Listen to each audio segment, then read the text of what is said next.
Si Marco Antonio Barrera ang kampiyon sa featherweight ng The Ring Magazine, isang alamat na Meksikano na may 63 laban, 40 knockout at isang panalo laban kay Naseem Hamed. Si Manny Pacquiao ang hindi kilalang panganib mula sa Pilipinas. May problemang pamilya at si Barrera ay kalabang dapat igalang ng mga batang boksingero. Tinrato siya ni Pacquiao na parang wala siyang lugar sa ring. Si Marco Antonio Barrera ay isa sa mga pinakarespetadong boksingero sa mundo at ipinagmamalaki ng lungsod ng Mexico. Ang kampiyon ng featherweight ng The Ring Magazine ay nasa unang pwesto noon at kabilang sa 3 pinakamahusay pound for pound.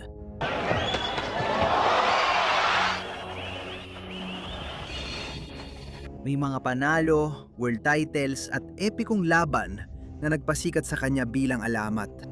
Di inasahan na mapapahiya siya ng isang 25 anyos na binata mula sa Pilipinas. Si Pacquiao na hindi siniseryoso ng marami ay pumasok sa laban na may record na 37 panalo, 2 talo at 1 tabla. Mabilis, delikado at may talento, ngunit hindi pa napapatunayan sa malalaking entablado. Wow! Mas mahaba siya ng 3 pulgada sa abot at 1 pulgada sa taas. Sa papel, parang ito yung klase ng laban na nagtatapos ng karera, hindi yung nagpapasikat. Pero noong ika-15 ng Nobyembre, 2003 sa Alamo Dome sa San Antonio, si Manny Pacquiao ay malapit nang ipakita sa mundo ng boxing kung gaano kamali ang palagay na yon. Sa unang 30 segundo dumula si Pacquiao, papunta sa lona matapos magmintis ng suntok si Barrera. Knockdown ang idineklara ng referee. Ito lang ang tamang nagawa ni Barrera buong gabi.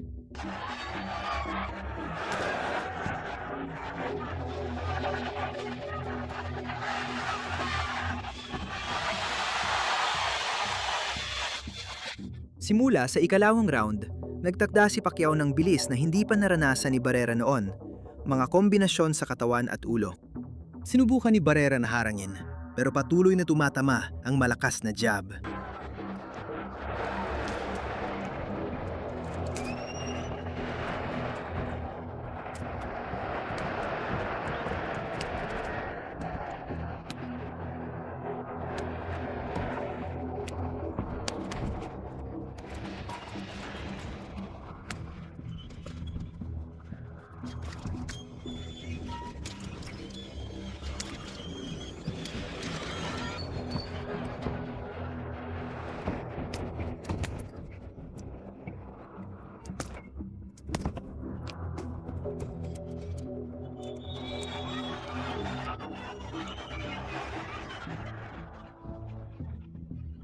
Sa ikatlong round, isang malakas na kaliwang diretsyo ang nagpabagsak sa kampeon sa lona.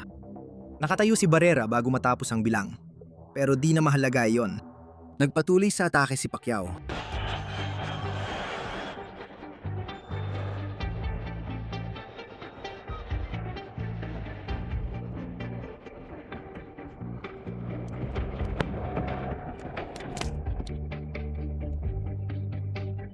Bumagsak si Pereira. Ronda matapos ronda, walang ipinakitang pag-iingat si Pacquiao na karaniwan sa boksingero laban sa alamat. Umatake siya, nagpresyon at kinuyog si Barrera.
Sa ika-6 na ronda, nabangga ang ulo ni Barrera at nasugatan siya sa ibabaw ng mata. Nagpatuloy sa pag-atake si Pacquiao. Umabot pa sa punto na inudyok niya si Barrera na makipagpalitan ng suntok sa kanya.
Sa ika-7 at ika-8 round, nagkaroon ng isa pang banggaan ng ulo na nagdulot ng sugat at halos hindi na makakita si Barrera dahil sa namamagang mata. Patuloy pa rin si Pacquiao sa pag-atake gamit ang mga kombinasyon sa iba't ibang anggulo.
Sa ika-9 na round, nabawasan ng puntos ang kampeon dahil sa suntok matapos ang udyat.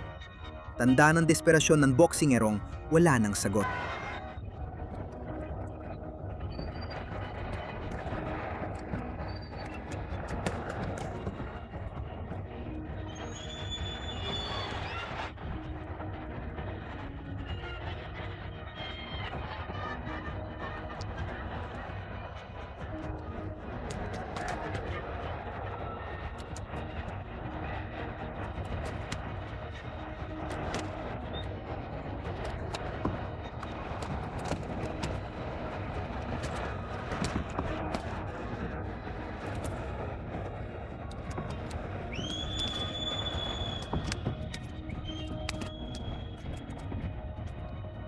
Sa round 10 tumigil si Barrera sa laban para manalo.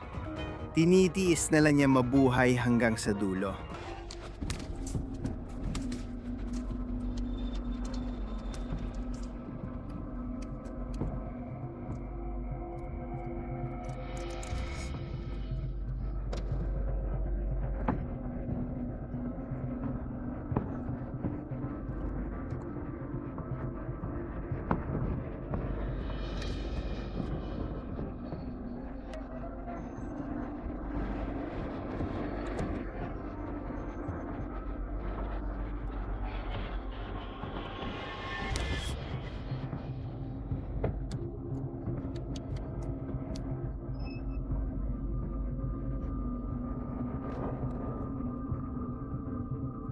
Sa ika-11 round, pinabagsak ni Pacquiao si Barrera sa ika-2 pagkakataon.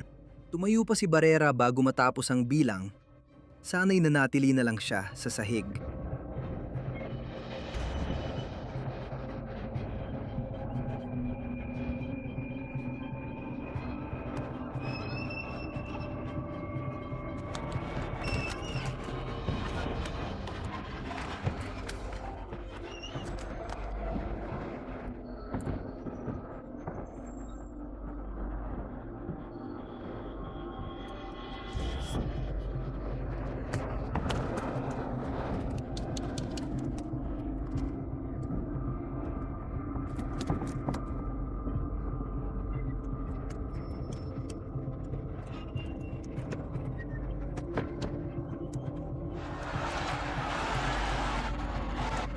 Naipit ni Pacquiao si Barrera sa lubid at pinakawalan ang sunod-sunod na suntok na walang sagot. Hindi na may kakailang matinding pagkakabugbog. Iniligtas ang kampo ni Barrera siya mula sa bugbog. Kaya itinapon nilang tuwalya sa 256 ng round.